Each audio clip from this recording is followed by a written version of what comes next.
दोस्तों, इस कहानी को जरा ध्यान से सुनिएगा क्योंकि ये कहानी आपके जिंदगी भर काम आएगी।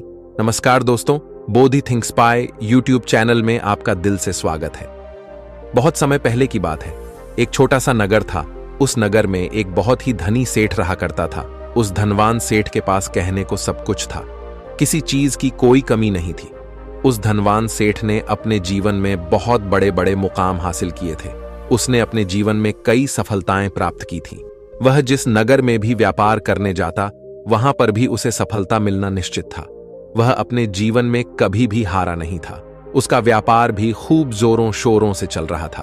उसके पिताजी ने उसे ऐसी 4 बातें बता रखी थी जिसका वह नियमित पालन किया करता था और उन्हीं बातों का अनुसरण किया करता था। और उन्हीं बातों की वजह से उसका जीवन बड़ा ही सुखमय था। वह जीवन के हर क्षेत्र में सफल था। ऐसे ही काफी समय बीत गया और अब वह धनवान सेठ काफी बूढ़ा हो चुका था। अब उसे लगने लगा था कि मेरी मृत्यु बहुत नजदीक है, मेरी मृत्यु कभी भी हो सकती है। और वह जानता था कि उसका बेटा बहुत भोला है, बहुत नादान है, उसे अभी दुनियादारी की समझ नहीं है। इसलिए उसने अपने बेटे को अपने पास बुलाया और अपने बेटे से कहा, बेटा, मैंने अपने पिताजी से 4 बातें सीखी थीं और उन्हीं बातों को मैंने अपने जीवन में उतारा। उन्हीं के अनुसरण की वजह से आज मैं अपने जीवन में इतना सफल हूं, अपना जीवन सुखमय पूर्वक बिता रहा हूं। उन्हीं बातों की वजह से आज मैं इतना सुखी हूं, संतुष्ट हूं और इतना धनवान हूं। ना ही कभी मुझे कोई बीमारी हुई और ना ही मुझे कभी कोई धन की कमी हुई। और तुम देख ही पा रहे हो कि मैं इस नगर का सर्वश्रेष्ठ धनवान हूं। लेकिन आज मेरे पास जो कुछ भी है, मैं उससे संतुष्ट हूं, मैं खुश हूं। लेकिन मैं चाहता हूं कि तुम मुझसे भी आगे बढ़ो, तुम और नाम कमाओ, तुम और धन कमाओ, लोग तुम्हारे बारे में जाने, तुम्हें पहचाने। क्योंकि हमारा समय कुछ और था और तुम्हारा आने वाला समय कुछ और ही है। उस धनवान सेठ ने अपने बेटे को अपने और करीब बुलाया और उससे कहने लगा, बेटा, आज मैं तुमको दुनिया की ऐसी 4 महत्वपूर्ण बातें बताने जा रहा हूं जो मुझे मेरे पिताजी ने बताई थी और इसी के कारण आज मैं इतना सफल हूं। यदि तुमने इन सभी बातों को अपने जीवन में उतार लिया, इनका नियमित तौर पर पालन किया, इनका अनुसरण किया, तो तुम भी अपने जीवन में बहुत धनवान बन जाओगे, अपने जीवन को बहुत सुखमय तौर पर बिताओगे। इन बातों के अनुसरण से ना तो तुम्हारे घर परिवार में कोई दुख आएगा और ना ही तुम्हारे व्यापार में कभी कोई परेशानी उत्पन्न होगी। इतना कहकर धनवान सेठ अपने बेटे को 4 बातें बताना शुरू करता है। वह कहता है, बेटा, सबसे पहली बात है काम पर छाव में जाना और छाव में आना। दूसरी बात, अपने घर के चारों तरफ चमड़े की बांड रखना। तीसरी बात, हमेशा खाने को मीठा करके खाना। और चौथी बात, अपनी पत्नी को हमेशा बांध कर रखना। इतना कहकर वह धनवान सेठ अब निश्चिंत हो चुका था। वह यह जानता था कि उसका बेटा बहुत भोला है। वह अपने पिता की बात अवश्य मानेगा और इन सभी 4 बातों को अपने जीवन में उतारे और इनका अनुसरण भी करेगा। देखते ही देखते कुछ महीने बीत गए और फिर एक दिन धनवान सेठ मृत्यु को प्राप्त हो गया। अपने पिता की मृत्यु के बाद उस धनवान सेठ के बेटे ने उन सभी 4 बातों को एक कागज पर लिख लिया ताकि वह उन्हें भूल ना जाए और उन्हीं बातों को वह अपने जीवन में उतारने लगा। उन 4 बातों का अनुसरण करने लगा। सबसे पहली बात जो उसके पिता ने उससे कही थी, छाव में जाना और छाव में आना, तो उसने अपने घर से लेकर अपनी दुकान तक पूरे रास्ते पर एक टेंट लगवा दिया। क्योंकि उसके पास पैसा तो बहुत था और उसे कोई रोकने वाला भी नहीं था।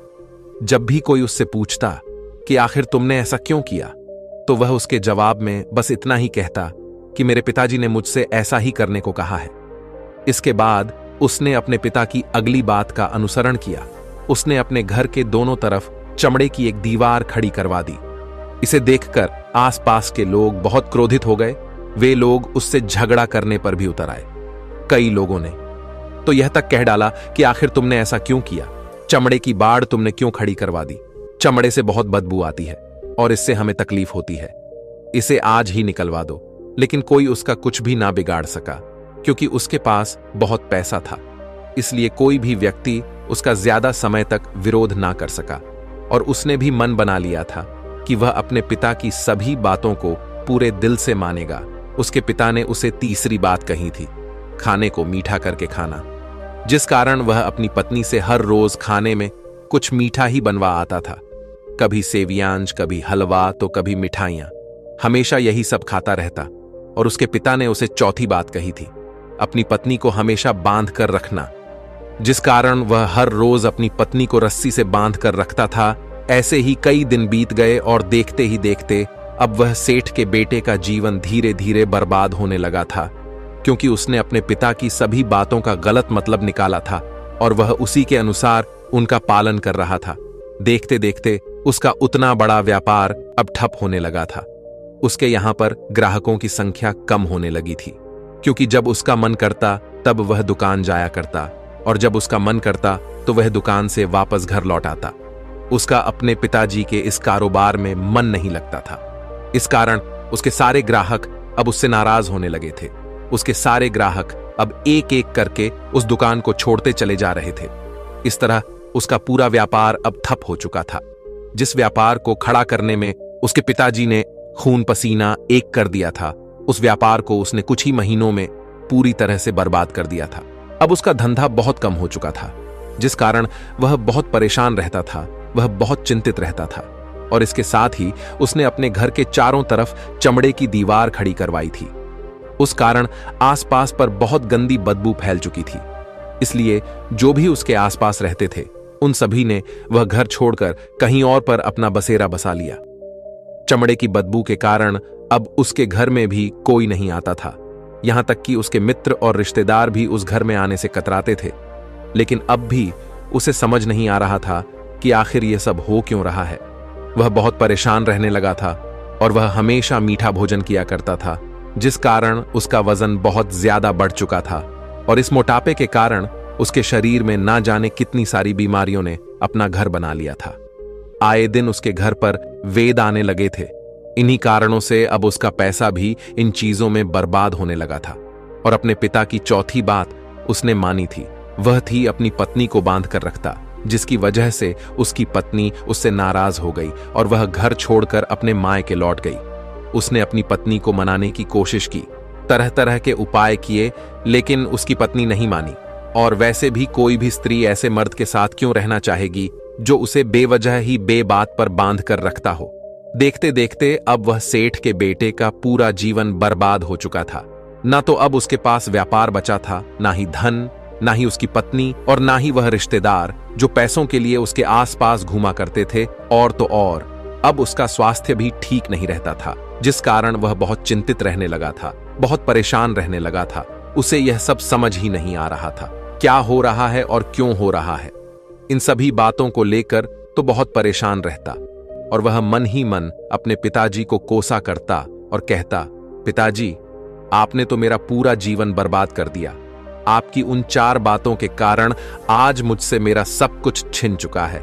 ना तो मेरे पास व्यापार रहा, ना ही धन दौलत, ना ही वह रिश्तेदार, ना ही मेरी पत्नी, और यहां तक कि मेरे स्वास्थ्य ने भी मेरा साथ छोड़ दिया है।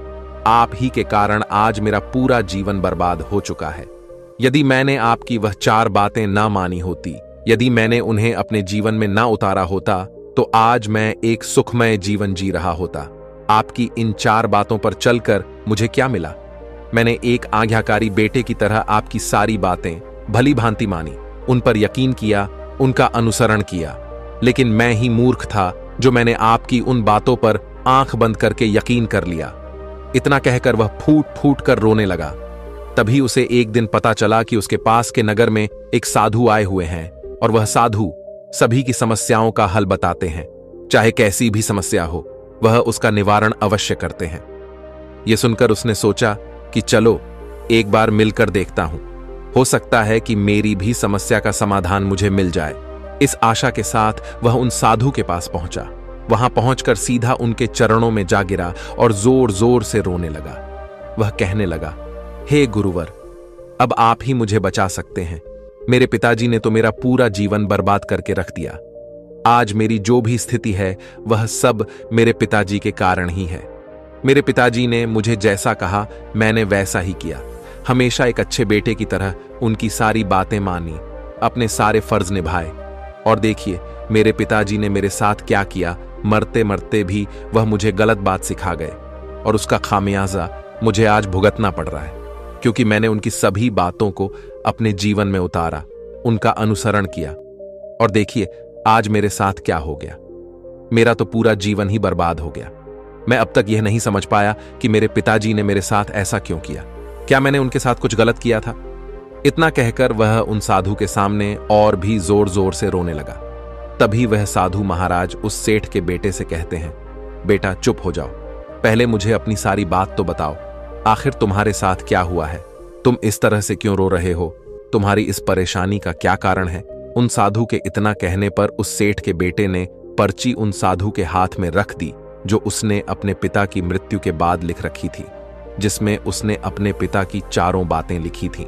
उन साधु ने पर्ची ली और उसे पढ़ने लगे, और उन्होंने जैसे ही वह पढ़ा तो वह जोर जोर से हंसने लगे, और वह उस सेठ के बेटे से कहते हैं, तुम कितने बड़े मूर्ख हो। तुम्हारे पिता ने तो तुम्हें दुनिया का सारा ज्ञान दे दिया, लेकिन तुम उसे समझ नहीं पाए, तुम उसका सही तरह से पालन नहीं कर पाए, और कहते हो कि तुम्हारे पिता ने तुम्हें गलत राह दिखाई है, तुमने गलत संदेश दिया है।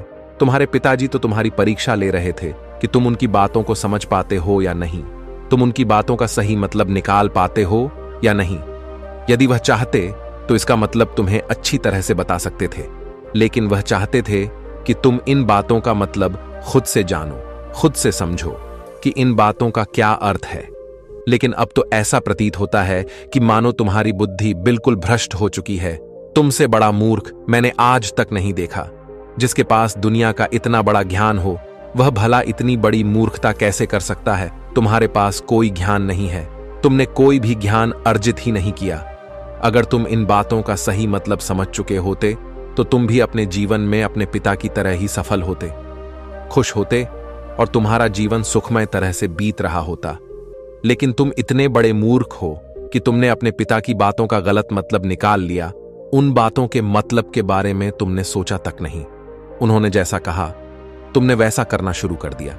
यदि तुम्हें उन बातों का अर्थ नहीं पता चल रहा था तो तुम किसी ज्ञानी से मिल सकते थे, तुम उससे उस बात का मतलब निकाल लेते। लेकिन जैसा तुमने अपने पिता की इन बातों को समझा है, इसका मतलब वैसा नहीं है। इस पर वह धनवान सेठ का बेटा कहता है, हे गुरुवर, आप क्या कहना चाहते हैं? क्या मैं अपने पिता की बातों को सही नहीं समझ रहा? और वैसे भी इसमें समझने लायक है क्या? उन्होंने तो सब कुछ साफ साफ ही बताया था और मैंने उन्हें अपने जीवन में उसी तरह से उतार लिया। तो फिर मैंने गलत क्या किया है? इस पर गुरुवर एक बार फिर मुस्कुराने लगे और उस सेठ के बेटे से कहते हैं, बेटा, यह जो बातें लिखी गई हैं, इन बातों के पीछे एक गहरा अर्थ है जिसे तुम समझ नहीं पाए। इसी कारणवश तुमने यह मूर्खता कर दी और इसी कारणवश तुमने अपना पूरा जीवन बर्बाद कर लिया। लेकिन अब भी कुछ नहीं बिगड़ा, अब भी तुम्हारे पास बहुत समय है। यदि तुम चाहो तो अब से मेहनत करके भी तुम अपने जीवन में एक बार फिर से वह खुशहाली, वश, समृद्धि सब कुछ हासिल कर सकते हो। इस पर वह सेठ का बेटा कहता है, ठीक है, कृपया करके मुझे उन चारों बातों का मतलब समझाइए। आखिर उन चार बातों का क्या अर्थ है? इस पर साधु सेठ के बेटे को कहते हैं, तुम्हारे पिताजी ने तुमसे कहा था, काम पर छाव में जाना और छाव में आना। इसका मतलब यह है सूर्य निकलने से पहले ही तुम दुकान पर पहुंच जाना और सूर्यास्त होने के बाद ही तुम वापस घर आना, जिससे तुम्हें दुकान पर अधिक से अधिक समय मिल पाएगा। तुम उस काम को अच्छी तरह समझ पाओगे, उस काम को अच्छी तरह से कर पाओगे, उस काम को बढ़ाने में तुम अपना दिमाग लगा पाओगे और तुम अपने काम में तरक्की कर पाओगे। लेकिन तुमने तो इसका गलत ही मतलब निकाल लिया। तुमने तो अपने घर से लेकर दुकान तक एक ऐसा टेंट लगवा दिया जिससे तुम छाव में आ सको और छाव में जा सको। अब तुम ही बताओ, क्या तुमने अपने पिताजी की इन बातों का सही मतलब समझा था? यह सुनकर वह सेठ का बेटा जोर जोर से रोने लगा और कहने लगा, हे गुरुवर, मेरी ही गलती थी। मैंने अपने पिता की इन बातों का गलत मतलब निकाला और इसी कारण वश आज मैं पूरी तरह से बर्बाद हो चुका हूं। मैं ही सबसे बड़ा मूर्ख था। मेरे पिताजी ने तो मुझे इतना महत्वपूर्ण ज्ञान दिया, लेकिन मैं उस हीरे को पत्थर समझ बैठा। आगे वह सेठ का बेटा उन गुरुवर से कहता है कि गुरुवर, दूसरी बात क्या है, उसका अर्थ क्या है? आगे गुरुवर दूसरी बात का अर्थ समझाते हुए कहते हैं, चमड़े की बाड़ करवाना। इसका अर्थ यह है कि तुम अपने घर में कुत्ता या बिल्ली पालना।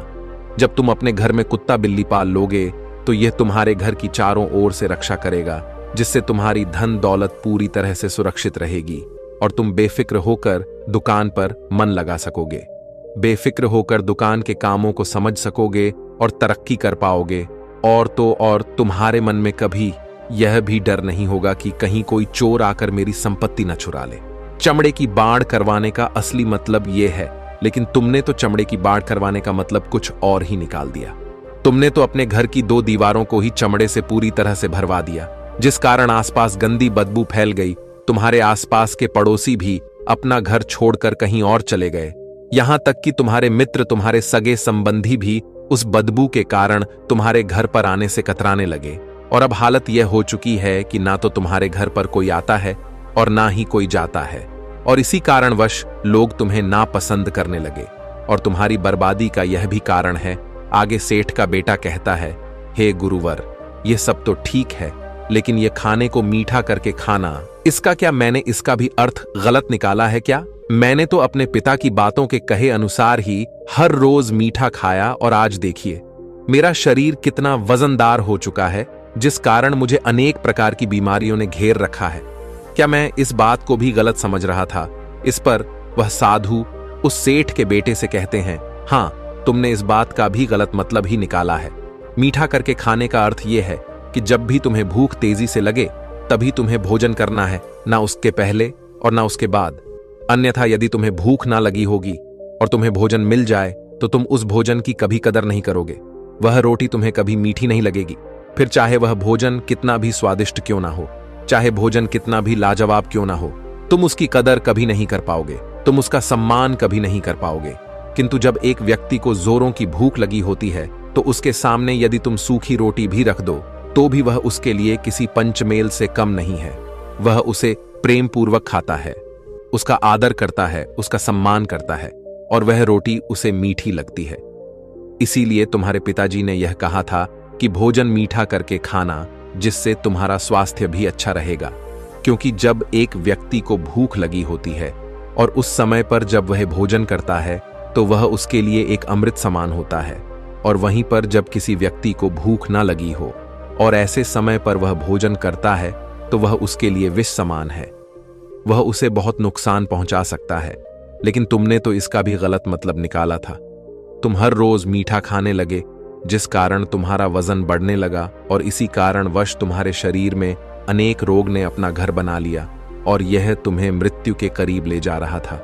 इसलिए आज से जब भी तुम्हें जोरों की भूख लगे तभी भोजन करना तुम्हारे लिए अत्यधिक फायदेमंद होगा और तुम्हारे शरीर को हमेशा निरोगी बनाने में तुम्हारी मदद करेगा।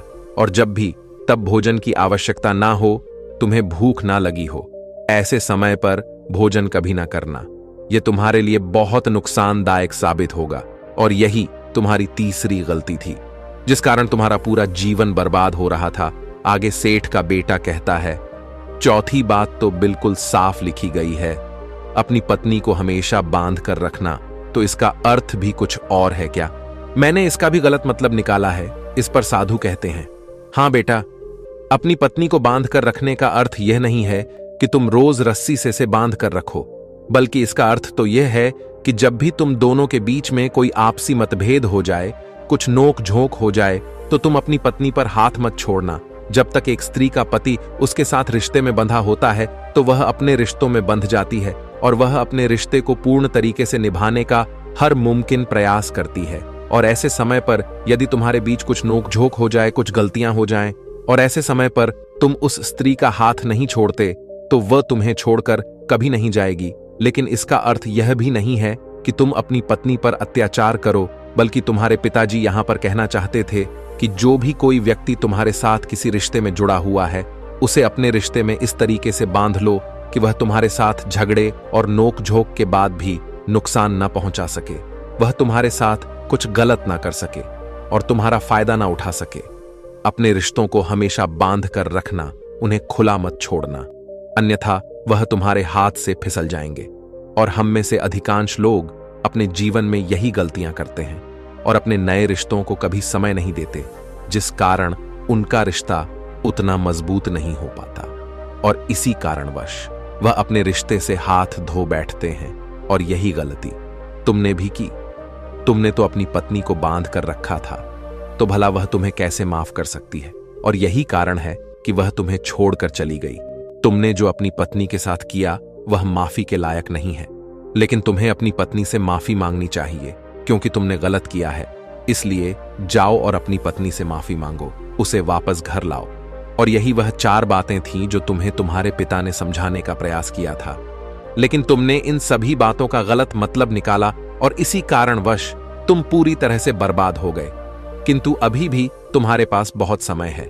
यदि तुम इन सभी बातों का सही से अनुसरण करते हो तो तुम अपने जीवन में एक बार फिर से वह सब कुछ हासिल कर सकते हो जो तुमने खोया है।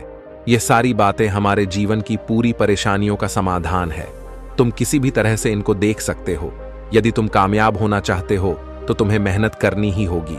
सूर्य निकलने से पहले तुम्हें अपने घर से निकलना होगा और हमेशा सूर्य के ढलने के बाद ही तुम्हें घर वापस लौटना होगा, ताकि धन दौलत को कोई तुमसे छीन ना ले। तुम्हें अपने रिश्तों को कुछ इस तरीके से बांधना होगा ताकि वह रिश्ते तुम्हें परेशान ना करें, तुम्हें तकलीफ ना पहुंचाए, तुम्हारा फायदा ना उठाए। और हमेशा एक अच्छा और स्वस्थ भोजन करना जब तुम्हें भूख लगी हो, ताकि तुम्हें जो भी सांसें मिली हैं तुम उसे खुशी खुशी जी सको। और अपने रिश्तों को हमेशा बांध कर रखना, उन्हें खुला मत छोड़ना, अन्यथा वह तुम्हारे हाथ से फिसल जाएंगे। और अपने घर में अवश्य ही कुत्ते या बिल्ली को जरूर पालना, ताकि तुम्हारा धन हमेशा सुरक्षित रहे। इन सभी बातों का अपने जीवन में अनुसरण करने के बाद तुम अपने जीवन में सब कुछ एक बार फिर पा सकते हो जो तुमने आज तक खोया है। और हो सकता है कि तुम इससे भी अधिक उन्नति कर पाओ, इससे भी अधिक समृद्धि पा सको, अपने जीवन को खुशहाल और सुखमय बना सके। इतना कहकर वह साधु शांत हो गए और सेठ का बेटा भी अपनी सभी गलतियों को समझ चुका था। उसने उन गुरु को प्रणाम किया और वापस अपने घर लौट गया। उसने उन सभी 4 बातों को अपने जीवन में उतारा, उनका सही सही अनुसरण किया। उसके बाद से उसके जीवन में सकारात्मक प्रभाव दिखने लगे। वह एक बार फिर से अपने व्यापार को खड़ा करने में सफल रहा। वह एक बार फिर से अपनी पत्नी को घर लाने में सफल रहा और देखते ही देखते उसका जीवन सुखमय और आनंदमय हो गया था। तो दोस्तों, मुझे उम्मीद है कि आपको यह आज कहानी पसंद आई होगी और आपने इससे कुछ सीखा होगा। कहानी के बारे में अपने विचार आप हमें नीचे कमेंट बॉक्स में कमेंट करके बता सकते हैं। जाने से पहले वीडियो को लाइक करें और चैनल को सब्सक्राइब जरूर करें। तो चलिए मिलते हैं ऐसी ही कोई नई कहानी। तब तक के लिए अपना ख्याल रखें। धन्यवाद और नमो बुद्धाय।